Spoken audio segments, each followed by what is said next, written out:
Every once in a generation or so, a business comes along and it seems to have a dream bigger than anything we've ever seen. A change the world kind of dream. A big vision for society, a fanatical workforce, and ultimately a charismatic leader. In this case, investors committed over $4 billion. At the end of the day, though, all was not what it seemed. It was a story of fraud, overvaluation, and a cult of personality. I'm talking about, of course, WeWork. Over the weekend, I watched the new Hulu documentary, The Making and Breaking of a $47 billion Unicorn. If you haven't watched it, I highly recommend it. Hour and 45 minutes on Hulu. It is well worth the time. It's the story of Adam Neumann and WeWork. And like other cult brands revealed to be frauds, like Theranos and Elizabeth Holmes, or even the Fire Festival and Billy McFarland. At least we got to laugh at that one. The stories beg big questions. What is the point of building a brand? What are the qualities of good leadership? What makes someone want to be a good leader? What is it we owe our investors? And how do we earn real loyalty? I'm Rick Wilson, and welcome to Dragon Proof.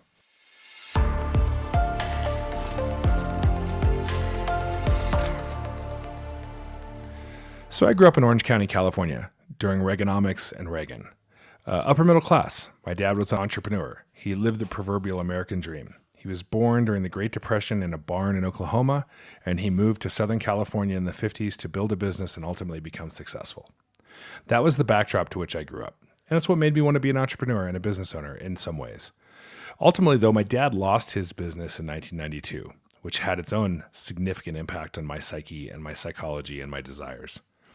Fast forward a little bit to 1996. Marc Andreessen, founder of Netscape, and now famous private equity, venture capitalist, all-around tech guru, was on the cover as a young man of Time magazine called Golden Geeks.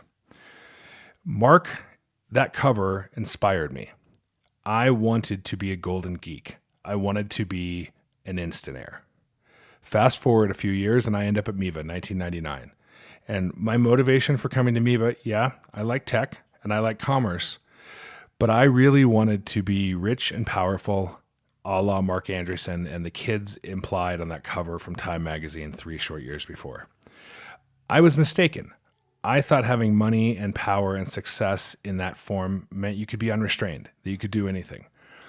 I thought it eliminated problems and responsibilities. Little did I know, I'm not one of those people who says more money, more problems per se, but I will tell you this. With success, financial and otherwise, comes more and more responsibilities, especially if you're a leader. But at the time, my desire was to be like, not even the real Marc Andreessen, because he turned out, from everything, I don't know him personally, but from what I know of him, he turned out to be one of the good guys. But I had this fictionalized fantasy idea of what a Marc Andreessen was, this 20-something with unlimited wealth and power who was a master of the universe. And that's what motivated me. And that's why I came to Miva. And frankly, I was misguided. And here's the thing. The business world is full of charismatic leaders who prey upon people like myself who had those desires. And one of those people was Adam Neumann, founder of WeWork. Now, if you don't know the story of WeWork, I'll tell it to you real quick. WeWork was born out of the financial crisis of 2008. There was a glut of commercial real estate in New York City. Adam Neumann, very charismatic, grew up on a kibbutz in Israel. It started really simple. He had a bunch of stupid business ideas like knee pads for babies and stuff like that. But he tapped into something real. Sublease office space in New York at a discount during the financial crisis, fix it up, make it real fancy, and then rent it on a short-term basis to a collective or collection of entrepreneurs who need business space without committing to long-term leases. Essentially, take one headache for an entrepreneur off the plate, make it so their business space is handled. And on top of that, companies like Regus already did that. On top of it, make it cool. Make it feel, it was like Regis met the lobby of a boutique hotel. And they succeeded. They succeeded at least on that. But what happened was Adam Neumann and his cult of personality, he lusted to become a unicorn. And I think it was if in the documentary, they kind of cover their valuation points, but they were only a couple years old into the business and they had a $17 million valuation, then a $100 million valuation, then a $1.7 billion valuation. And they had become a unicorn in record time. And the thing is, that wasn't enough for Adam. And part of that pathology created things like a lack of transparency. Watch his interviews. He wouldn't answer a question honestly. And he kept raising more and more capital to feed the monster. And what is the monster in this case? The monster was a business that was burning a bonfire of cash, $100 million a week. That number is so hard to get your head around. It is impossible to fathom burning $100 million a week. And what was going on there was a combination, to use a cliche, a perfect storm of capital, the SoftBank Vision Fund, which we'll come back to, and Adam's megalomania and his cult-like personality. And the thing is that he would prey on entrepreneurs. In fact, part of the documentary reminded me of something that I saw when I first moved to San Diego in 1996. There was a company in San Diego that was called College Club. In College Club, during the early dot-com boom days, you would go to their recruitment things to recruit employees, and they would say, hey, we'll pay you X. Let's say X was $3,000 a month. Or we'll pay you $1,500 a month in cash and $1,500 a month in stock. And he gave the founder of that company gave this fantastical pitch claiming that College Club was going to be all things to all people. And it really reminded me of the pitches you saw Adam Neumann giving in this documentary. He just had rap stars singing and bigger production values. But it's ultimately kind of a rot. It's a rot of letting that kind of culture get out of control when you have an unchecked leader in charge. And to quote Scott Galloway, New York NYU professor who was in the documentary, he said, come on, man, they're just renting fucking desks. And you know what? That was the truth. And what really gets my goat about WeWork is that they had a great business. They have a great business. The thing's about to go public as part of a SPAC for $10 billion valuation. Adam just ruined a $10 billion company by being an asshole. So what happened when investors finally got wind of the deception and the fraud? Adam went from hero to zero in 45 days. He went from getting ready to take his company public to being kicked out of the company he founded in 6 short weeks. Now, I said he went from hero to zero. I will grant you, he got $1 billion golden parachute, but that'll be litigated and handle itself. And you know what? I'm not here to talk about what he got paid and didn't get paid. None of that is the point of this podcast. The point of this podcast is he had a great business idea that could actually help entrepreneurs while building a fantastic business, and he fucked it up because his ego got in the way. So here's the question that ultimately poses for me. Does it have to be this way? Do you have to collapse if you're an Adam Neumann or Elizabeth Holmes or Billy McFarland? I mean, I guess in their cases they had to because that's what they did. Or let's even compare it to an Elon Musk or Steve Jobs. Can you use this kind of famous, infamous charisma and use it for good? So I don't know the answer to that objectively. I'm not even sure if that answer is objectively answerable because I don't know that we'd hear about it in the media. The media has an incentive to report on reality TV style crazy. So if there's someone out there doing this for good, you might not get any press. But I'm going to tell my story. My story from the late 90s, 1999, I started at Miva. 2007, I purchased Miva back. And frankly, I busted my ass. I put everything on the line and I found success. But in that process, it gave me a whole new perspective. And what I found was this, going back to what I said earlier, having money didn't magically eliminate problems. Having responsibility didn't make me unrestrained. If anything, it caused me to have a higher level of vigilance and diligence in my own life. It motivated me to want to make the world a better place, to do good. Not becoming a leader to be king, but because I can have an impact on the world. But more importantly than me having an impact on the world, because, you know, most great-grandchildren can't name their great-grandparents. So the idea of legacy and people talking about you, me, or anyone else in 3 generations is silly.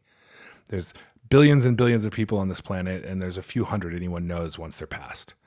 So it's not about me or you or anyone else. But can we make the world a better place? Can the legacy not be about our egos and ourselves, but can the world be better? Can you build a movement around these concepts? Integrity, life balance, personal growth. And I believe so, or I hope so. And I think those are the reasons to make and run a business. Sure, you got to pay the bills. That's probably the most base level, you know, in Maslow's hierarchy of needs, that's the most base level to start a business is putting food on the table and having a roof over your head. But I've never met a business owner in my life who started their business to put food on the table and have a roof over the head. You can go get a job for that. You start a business because you want to make a difference.